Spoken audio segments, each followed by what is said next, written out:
So I like it. I buy a whole bunch, and then once I'm done, I throw them out. You can wash them at a certain point, but so when you're buying a brush, you want, especially with acrylic, you want the bounce. You see how this bounces, and then the length of the brush is important because if it's too short, you know, about an inch. This is about an inch and an eighth, or an inch and a half. It carries quite a bit of paint. Right? And then the other way that I also work is because it's very light. This brush is light. I like to put a big gob of brush and then I just very gently lay paint on the top. Right? Now in oils, you have a technique which is called the scumbling technique. Are we all here, by the way? There's some people missing. Maybe we should wait. People moving around? No, I'm over there because I couldn't see No, but it. there was another gentleman that was... Rick. Oh, that's right. He's coming back. I assume so. When he shows up for class, he frequently leaves around 11 because he's got to pick up a grandkid from someplace. Okay. So I don't know what his plans are. Just saying. We got it on video for him, so it's good. So that's it for this brush, and then of course then it's the same idea. We just start to get wider, and again, what I like about it is it allows me to take a very large amount of paint, and this sometimes will form usually a pillow, and then what I can play it to this. You don't want to be heavy with your brush. You don't want to, you know, in the oil you'll scumble, and then you kind of move what's underneath, and then I guess you have to wait a little bit. With acrylic, if you start moving what's underneath, it gets really muddy very quickly. So you start your painting, you let it dry. And these brushes give you enough, especially for this size that we work at, it's almost the size of a petal. Like if the flower is big enough, this becomes its own petal. So you have it all figured out. You don't have to go over and over. It's like one stroke and you kind of move that around. And this is the same thing too, it just covers a little more area. And this is how I like to work with these large brushes. Okay. Now, the ones that I use as finishing brushes are these, okay? And usually I'll pull a line, or sometimes I'll do some hydrangeas with these, because it's a filbert, it's very tight. It allows me to just kind of pull the paint away. I love working with these round ones. In my technique and my style, some of my most recent work has a lot of line work embedded in it, so this allows me to put the line work in there. The other thing I like about the brushes, these are short handled, all right, so but I've gotten into the habit of painting this way, okay? So some of you will hold the brush this way, and you'll paint like you're painting a barn, right? So you see you have full arm rotation when you're working this way. So you move your body according to where you want the brush to go, right? And a lot of times you can even come down to it like this, or you're actually physically moving around, okay? So if my brush is here and I want it to go here, I don't do this, okay? I actually position myself on a pull, and then I pull, and then I pull. Can you see that? Okay, so it's important that it works, this is what I was saying, you work setting up, especially large format. If I want my brush to go here from here, see? It's easy. It's like I'm using the body as part of the actual movement. And we'll see this continuously. So what's the point? The point is that I'm not dispersing and expending energy for no reason, right? Like when I go into the studio, if I'm going to be in front of the canvas for 3-4 hours, I stay as efficient as I possibly can, and I don't want to physically get tired immediately starting the painting. So the way you get physically tired is when you limit your movement, you get really tight, all right? And you're like this. Okay, this is very tight. However, the long handle is there so that you can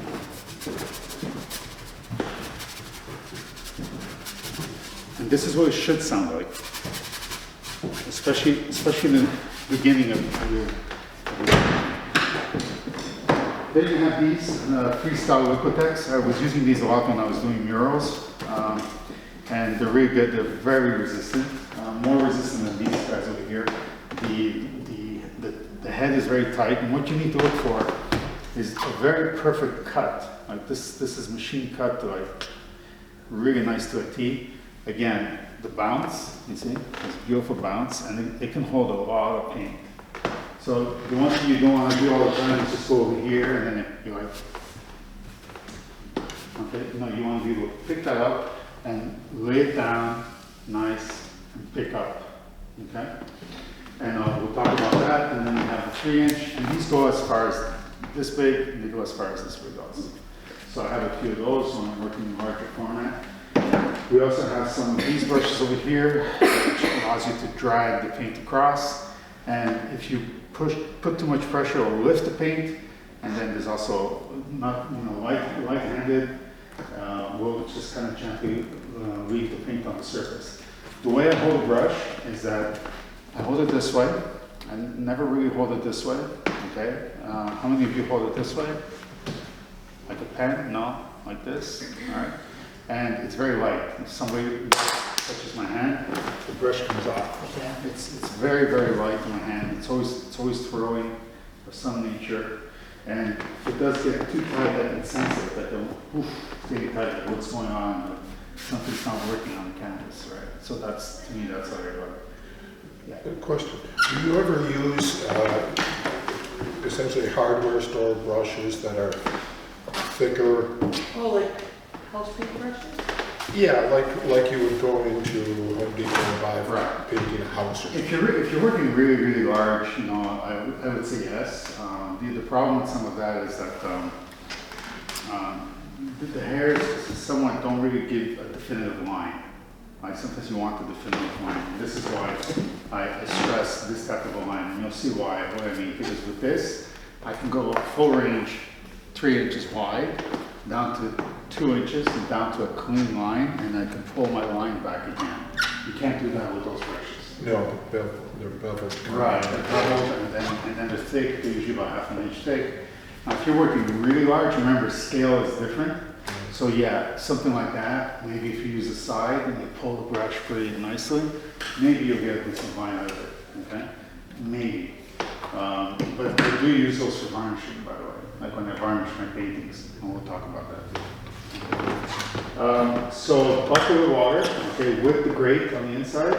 There's a grate in here, and that's essential because in acrylic, you absolutely need to have. You're constantly cleaning your water. It's not like oils where you basically have linseed oil and it'll last you for 3 or 4 hours. This thing, like every half hour, 45 minutes, gets so dirty you have to clean it.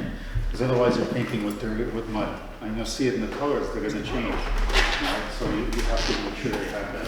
So if some of you did not get a bucket like this, go back to Maynard's or Home Depot and set yourselves up with this for tomorrow. Okay, this is an absolute must. What's the grate inside? The grate, you can pull this out. Oh, okay. It's something that was made, I mean, it's great, she made it, but. Yeah, they sell that. My husband just bought a roll of it at Menards, and he just spent cut it together. Okay. So what I was gonna say is, if it's not that, if you go in the painting section, you have kind of like a grid, and a lot of painters, house painters, they use that to basically, you just kind of lean it on the inside part. I'll remember the bucket.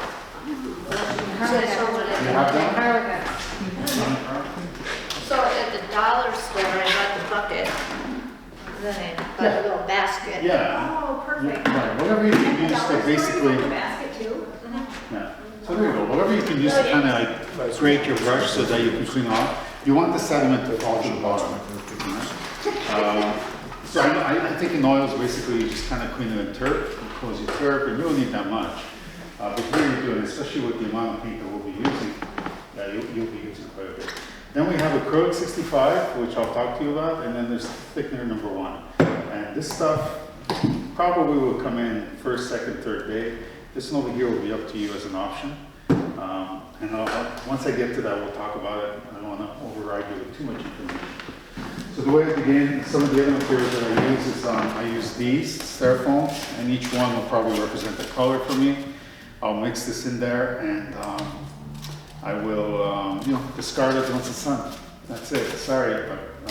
Do you want to know, does the acrylic 65 extend the wet time of it?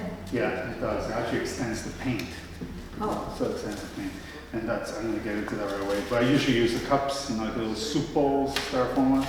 Those are good too. You can put a lot of paint in there. You can use the transparent glass cups, like the plastic, the big red ones or whatever. Just as long as you have enough paint that you can just kind of take and start applying it. You need to work a little fast with acrylic. Okay? Any questions as I'm talking? Please just go ahead and ask me. Does the 65 make it more transparent too, or translucent? Does it thin it out that way? It does thin it out. However, what it does is it's an extender. So, for example, if I take just a little bit of this burnt umber, and I'm going to create something that's, I never use black. I always use something that's close to black. In this case, I'll take a burnt umber and some sap green. And I also, of course, I have a regular use palette knife. So I'll just blend this in there, right? So I get this really nice. It's close to black, but it's nice. It's not, and it's rich. You see? All right. So this is a good base for me to start with. And what this does is it basically replaces whether you're doing a pencil mark or a charcoal mark, you're doing the paint. I never draw on the, I never preliminary drawing, I just go right into it. Because what it does is it allows me to move things around. If you're stuck with the drawing, then you get locked into that mentally, and your focus becomes all about that. So I'll take the acrylic 65. Okay, I found this in New York when I was in New York, and one of the criteria that I had was to make my paint thicker, and I went to see this place because they actually fabricate their own pigments. And Guerra himself sat down with me and he said, "What are you looking for?" And he did this little configuration of two chemicals that come together. The small drop of paint increases to something this big. All right? So what this does is it dilutes your paint slightly, but it actually extends the paint. So whatever I have here, rather than using the entirety of the tube of the, I'll pour some in there. It also makes it more, it gives it more of a consistency to the paint, so you're not just working with the water of the acrylic, but as you start to mix it, okay? So how is that acrylic 65 different from something like gloss medium that's liquid? I've tried the gloss mediums, and the gloss mediums tend to be a little more Texture different? texture different. The drying time is different also. The drying time is kind of weird. It comes out a little patchy. It's not so, it's a little more gaudy, like globby. Yeah, it's I find a hard time. I've been working with that for years now, and I absolutely love it. So I'll just add It does lighten your color a little. Yeah, I like this a little bit, as you can see. Then you can figure that. That's okay. Yeah, but see, it comes out white, but dries clear. It dries clear, So that's yeah. the- It's not white. There's no pigment in it. Oh, It just yeah. happens to be white. That's why it looks lighter, but it'll Yeah. dry darker And then I'm looking at that. than what it looks like. I'll add a bit more water. Okay. So I sort of have this kind of paint going on. You see, it's kind of gooey. It's a bit like, you know, yogurt, the liquid type yogurt. You see, and there's quite a bit of paint in there. So then usually I'll wipe along the edge, and then I'll just wipe it here. So